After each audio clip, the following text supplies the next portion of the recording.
Chapter 8 The Dragon Who Came to Dinner. Mary Lou Hutton stood in Jeremy's doorway, staring at him with wide blue eyes. Though her lips were moving, nothing came out. "What are you doing here?" he demanded furiously. Mary Lou found her voice at last. "You've got a dragon. That's none of your business. Why are you..." And then it hit him. "You mean you can see her?" Before Mary Lou could answer, Jeremy was distracted by Tiamat launching herself into the air. He winced as a sharp pain shot through his shoulder. At first he thought the dragon's claws had caused it, but when he pulled back the neck of his t-shirt, he saw that the skin underneath was unmarked. He cried out as another jab of pain shot along his arm. What was going on here? Turning to Tiamat, he noticed that the dragonlet was favoring her right wing, flying with a limp, so to speak. Being linked into her head, he was sharing her pain. He rubbed his shoulder in relief when Tiamat settled on top of the door to stare down at Mary Lou. "It's beautiful," said Mary Lou, "only it's kind of scary." "It's not an it," said Jeremy. "It's a she. And how come you can see her?" Mary Lou looked puzzled, and Jeremy realized it had been a stupid question. How would Mary Lou know why she could see the dragon when she didn't even know that she shouldn't be able to? But stupid question or not, he needed an answer. Of all the people in the world Tiamat might have revealed herself to, why did she choose Mary Lou Hutton?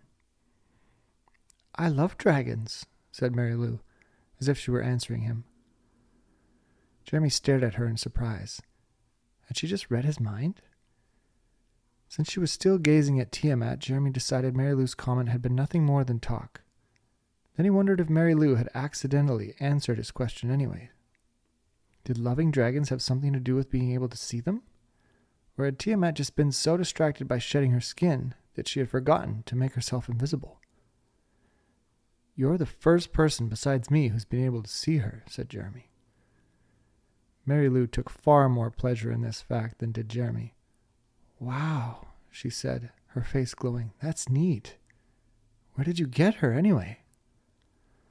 "I don't think I'm supposed to tell. Besides, it's none of your business. And you still haven't told me what you're doing here." "I came to see if you were all right." Jeremy stared at her, waiting for her to explain. "Well, when I was coming back from the girls' room, I saw you go rushing out of the school. You had such a terrible look on your face, I decided to follow you. When I got here, the front door was wide open. I thought maybe something horrible had happened, so I came in." She paused. "Are you okay?"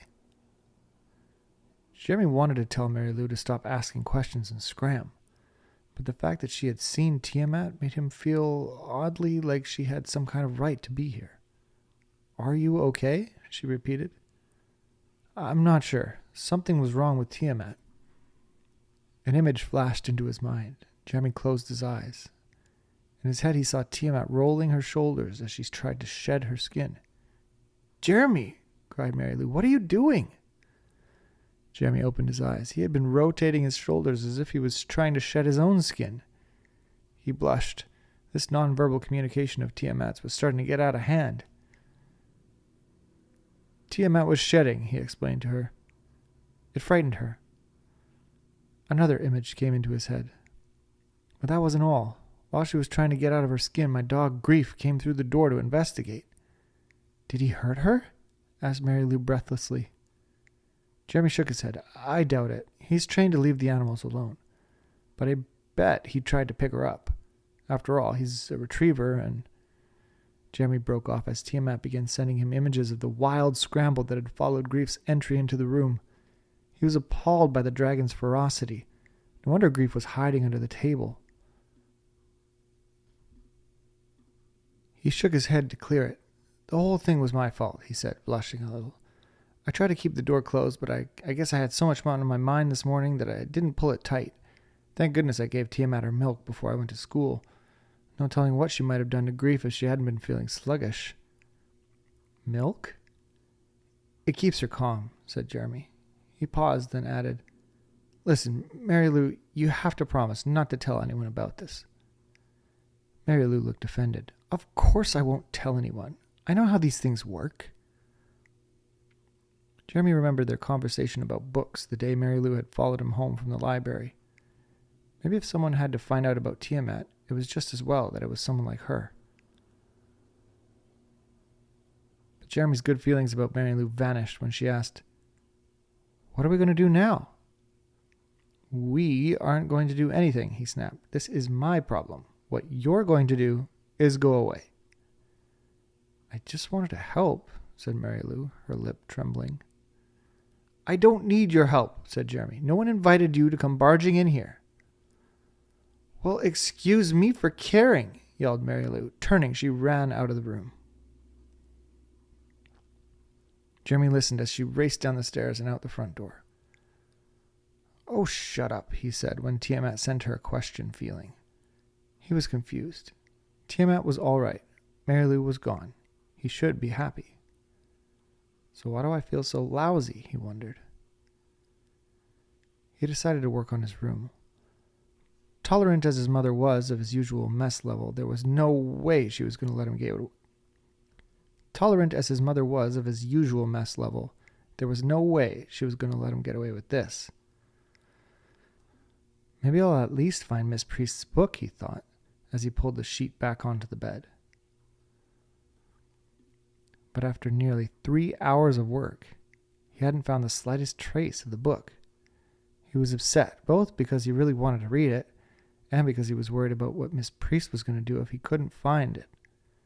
He had a feeling it was very valuable. As if things weren't bad enough already, that night at supper, his mother reminded him that the Huttons were coming to dinner on Sunday.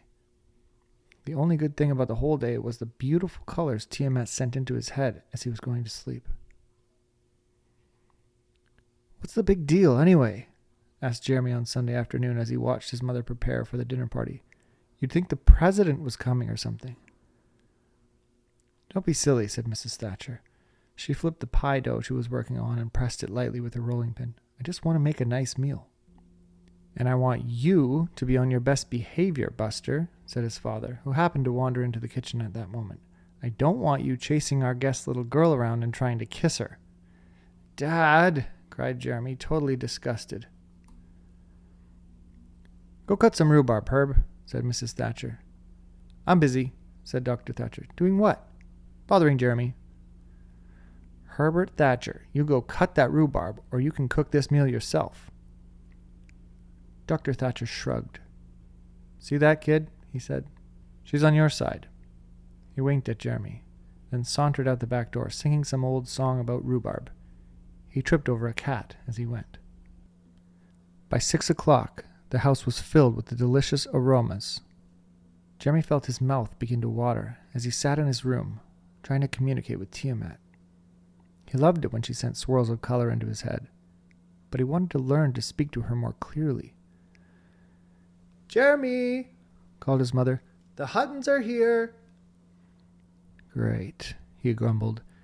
He dragged down the stairs, trying to convince himself it was possible to be nice to Mary Lou. While the adults greeted each other enthusiastically, Mary Lou and Jeremy glared at each other. "Jeremy, why don't you show Mary Lou around the office?" said Dr. Thatcher. "I understand she's a real animal lover."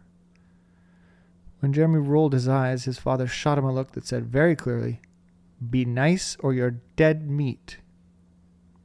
He decided to show Mary Lou the office. "This way," he said, making sure to keep far enough away that she couldn't sneak in a kiss when he wasn't looking. "I'm sorry I barged into your room on Friday," said Mary Lou, as they walked down the path behind the house. Jeremy shrugged. "Forget it," he said, opening the office door. "I didn't tell anyone about the dragon," said Mary Lou, once they were inside. Jeremy laughed. "Do you think they would have believed you if you had?" "Probably not. Good grief, that's the biggest cat I've ever seen." Mary Lou was standing in front of Fat Pete, who had come in for more stitches that morning. "Probably the crankiest, too," said Jeremy, as Mary Lou reached her hand toward the cage. "I wouldn't—" His words were too late. Pete swatted at Mary Lou. "Ouch!" she cried, pulling her hand back. "You rotten thing!" "No sense in getting mad at a cat for being a cat," said Jeremy. "Come on, we've got stuff to put on that." While Jeremy doctored Mary Lou's hand, they started to talk about books. By the time they returned to the house, they were deep in an argument about the Chronicles of Narnia. Jeremy ran up into his room to get Prince Caspian to prove a point to Mary Lou. He found one of Tiamat's teeth beside the bookshelf and deposited it in the collection he had started in his desk. When he left the room, he closed the door carefully to avoid a repeat of the disaster with Grief. Unfortunately, while he was concentrating on shutting the dog out, he forgot to worry about keeping the dragon in. Though Jeremy didn't know it, Tiamat was already in the hall when the door clicked shut. Jeremy rejoined Mary Lou in the living room, but before he could find the page he was looking for, his mother called him to supper. They were eating in the dining room, which proved it was a special occasion, as did the fact that his mother had bought new candles. Jeremy felt a great longing in his head when she lit them. He blinked. The feeling came from Tiamat. Fire, she thought happily, flying into the room. Jeremy dropped his fork. Mary Lou gasped. What's wrong with you two? Asked Dr. Thatcher. Nothing, they said in unison. Kids, said Mary Lou's father, as if that explained everything. Fire, sang Tiamat in Jeremy's head.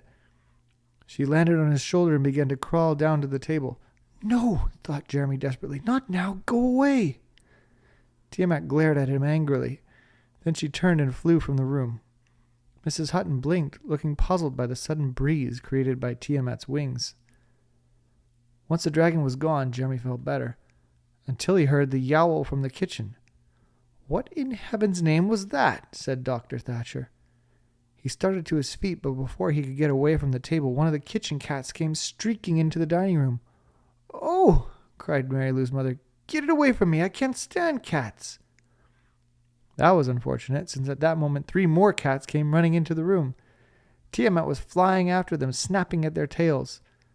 The first cat dashed under the table. So did 2 of the next 3.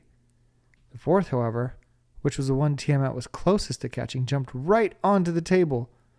The adults all began to yell at once. With that much noise, Jeremy didn't figure anyone would hear him, so he shouted, Tiamat, cut that out! The dragon ignored him. The cat was careening around the table, stepping on people's plates and knocking over glasses. One of the under-table cats began climbing onto Mrs. Hutton's lap. Get it away, she screamed. As she jumped to her feet, the cat sprang forward onto the table. Now there were 2 cats scrambling among the dishes, with Tiamat chasing after both of them. Herbert, cried Mrs. Thatcher, do something! Dr. Thatcher dived for one of the cats, missed, and landed face first in the mashed potatoes. A cat ran over his head. Mary Lou's father tried next. His hand came down on the edge of a plate, which sailed into the air, spraying gravy across the room. The commotion attracted Grief, who ran into the room to see what all the excitement was about. He took one look at Tiamat and began barking and lunging at her. His front paws landed on the table. He tried to scramble up to join the chase, but only succeeded in pulling the tablecloth down onto himself. With a resounding crash, everything, plates, candles, silverware, and food fell to the floor. Grief ran howling from the room. Jeremy looked at the clock. Dinner had started at 6:30. It had taken only until 6:32 to turn the room into a total shambles.